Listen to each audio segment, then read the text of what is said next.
میں نے آپ کے سامنے جو آیت کریمہ پڑھنے کا شرف حاصل کیا، اس آیت کریمہ کے اندر اللہ تبارک و تعالیٰ نے مسلمانوں کے سامنے ایک مخصوص طبقہ، علماء کا طبقہ، علم ہے، اس علم کو حاصل کرنے والے جو لوگ ہیں، ان کی عظمت اور ان کی شان کو جو ہے وہ بیان کیا، اور یہ بات بالکل واضح طور پر بیان کر دی۔ اللہ نے فرمایا، نبی پاک صلی اللہ تعالیٰ علیہ وسلم کو فرمایا، قُلْ هَلْ يَسْتَوِي الَّذِينَ يَعْلَمُونَ وَالَّذِينَ لَا يَعْلَمُونَ۔ قیامت تک کے مسلمان جو ہے وہ اس بات کو اپنے ذہن کے اندر رکھیں، سن لیں، سمجھ لیں۔ اے محبوب آپ فرما دیجئے، قُلْ هَلْ يَسْتَوِي الَّذِينَ يَعْلَمُونَ وَالَّذِينَ لَا يَعْلَمُونَ، کیا علم والے اور جاہل، جو جاننے والے ہیں اور جو جاننے والے نہیں، کیا یہ دونوں برابر ہیں؟ یقیناً ہر ذی شعور مسلمان اس بات کو بڑے اچھے طریقے سے سمجھتا ہے، ہر انسان کو بخوبی اس فکر کا، اس بات کا اندازہ ہے کہ جاننے والا اور نہ جاننے والا، عالم اور جاہل، یہ دونوں برابر نہیں ہو سکتے۔ عالم کا مقام و مرتبہ اتنا بلند و بالا ہے کہ اللہ پاک نے عالم کی شان جو ہے وہ اتنی بلند کی قرآن میں بیان کیا، انما یخشی اللہ من عبادہ العلماء، کہ لوگوں اللہ کا ڈر، اللہ کی خشیت اگر کسی کے دل کے اندر ہے تو وہ علماء ہیں۔ وصف علم سے جو لوگ متصف ہوتے ہیں وہ اللہ تبارک و تعالیٰ سے ڈرتے ہیں، اللہ نے قرآن میں بیان کیا۔ اور اللہ کا خوف جس کے پاس ہوتا ہے اس کے بارے میں پھر رب تبارک و تعالیٰ نے فرمایا کہ جو اللہ تبارک و تعالیٰ کا خوف اپنے دل کے اندر رکھ لیتے ہیں، پھر وہ جو ہے وہ اللہ تبارک و تعالیٰ کے مقرب بندے بن جاتے ہیں۔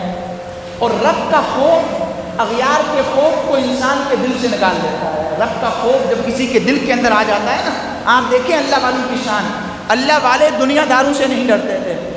اللہ والوں کے سامنے کیا وزیر، کیا مشیر، کیا بڑے عہدے رکھنے والے اور کیا دنیاوی اسٹیٹس رکھنے والے لوگ، ان سے انہیں کوئی ڈر نہیں ہوتا۔ ہاں انہیں ایک چیز کا ڈر ہوتا ہے، کہیں میرے کسی عمل سے میرا رب مجھ سے ناراض نہ ہو جائے، کیونکہ اگر اللہ ناراض ہو گیا تو دنیا آخرت برباد ہو جائے گی، لیکن اگر اللہ راضی ہوا، دنیا ناراض ہوتی ہے ہو جائے، اس سے ہمیں کوئی سروکار نہیں۔ اس لیے ہمارے بزرگوں کا، ہمارے اسلاف کا یہ طریقہ رہا ہے کہ وہ اللہ تبارک و تعالیٰ کا خوف اپنے دل کے اندر رکھتے تھے، اور اس کا حکم بھی اللہ پاک نے قرآن میں دیا، یا ایھا الذین آمنوا اتقوا اللہ وکونوا مع الصادقین۔ اللہ نے فرمایا، اے ایمان والو تقوی اختیار کرو، اے ایمان والو تقوی اختیار کرو، اللہ کا ڈر اپنے دلوں کے اندر جو ہے وہ بٹھاؤ، اور اس کے بعد فرمایا وکونوا مع الصادقین، اور سچوں کی صحبت اختیار کر لو، سچوں کے ساتھ ہو جاؤ۔ جب تم یہ دو کام کر لو گے تو انشاءاللہ کل بروز قیامت تمہارا حشر بھی صالحین کے ساتھ ہوگا، انبیاء کے ساتھ ہوگا، صدیقین کے ساتھ ہوگا۔ تو اس لیے اللہ تبارک و تعالیٰ کا ڈر جب انسان کے دل کے اندر آتا ہے تو وہ بندہ اغیار کے ڈر کو اپنے دل سے جو ہے وہ نکال دیتا ہے، اغیار سے بے خوف ہو کے پھر وہ زندگی گزارتا ہے۔ یہی وجہ ہے اللہ والوں کی شان کو اللہ نے جب قرآن میں بیان کیا تو فرمایا، الا ان اولیاء اللہ لا خوف علیہم ولا هم يحزنون الذین آمنوا وکانوا یتقون۔ آپ اندازہ کریں، اللہ قرآن میں اپنے برگزیدہ بندوں کی شان کو بیان کر رہا ہے، اور رب فرما رہا ہے لا خوف علیہم ولا هم يحزنون۔ لوگوں سن لو، خبردار، میں الا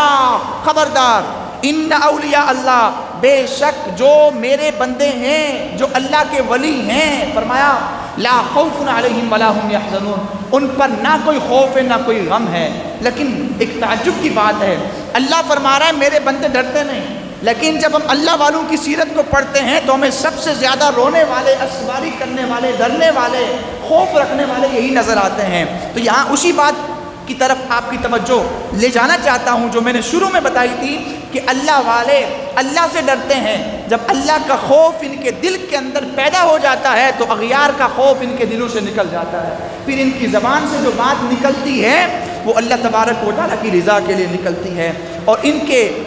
افعال جو بھی صادر ہوتے ہیں، ان کے جسم سے، ان کی باڈی لینگویج سے جو بھی عمل صادر ہوتا ہے وہ اللہ تبارک و تعالیٰ کی رضا کے لیے جو ہے وہ صادر ہوتا ہے۔ تو اللہ والے وہ ہوتے ہیں جو کسی سے نہیں ڈرتے، صرف اللہ سے ڈرتے ہیں، جو قرآن میں فرمایا لا خوف علیہم ولا هم يحزنون۔ اس کا مطلب یہ ہے کہ دنیا کے اندر جو لوگ دنیا کے اندر صرف دنیاوی زندگی کو اپنا اوڑھنا بچھونا بنا کے جو ہے وہ جی رہے ہیں، یہ وہ ہیں کہ جو ہر دوسرے سے ڈرتے ہیں۔ کہیں پولیس میرے خلاف جو ہے وہ مقدمہ نہ درج کر دے، کہیں مجھے عدالت کے اندر میری پیشی نہ ہو جائے، کہیں فلاں وزیر جو ہے وہ میرے خلاف فلاں کام نہ کر دے، کہیں فلاں چودھری صاحب، فلاں سیٹھ صاحب جو ہے وہ میرے خلاف یہ کام نہ کر دیں، میرا سیٹھ مجھے فیکٹری سے، جاب سے جو ہے وہ نکال نہ دے، فارغ نہ کر دے۔ یہ سارے کے سارے خوف دنیا کے اندر جو لوگ صرف دنیا کو لے کر زندگی گزارتے ہیں ان کے دلوں کے اندر ہوتے ہیں، لیکن اللہ والے وہ ہوتے ہیں صرف اللہ کا ڈر، اللہ کا خوف اپنے دل کے اندر رکھتے ہیں، اور باقی سب کے خوف کو اپنے دل سے نکال کے پھینک دیتے ہیں، باقی سب کے خوف سے جو ہے وہ پاک ہو جاتے ہیں، باقی سب کی پرواہ نہیں کرتے، صرف اپنے رب کی رضا اور اس کی ناراضی، اس کی جو ہے وہ فکر ان کے دلوں کے اندر ہوتی ہے۔ اللہ ہمیں بھی جو ہے وہ اپنے برگزیدہ بندوں کا صدقہ عطا فرمائے، ہمیں بھی اپنا خوف عطا فرما دے۔ یہ خوف آ گیا دل کے اندر، بہت سے اعمال ہم سے جو ہے وہ ویسے چھوٹ جائیں گے، بہت سے جو بد عملیاں ہم کرتے ہیں،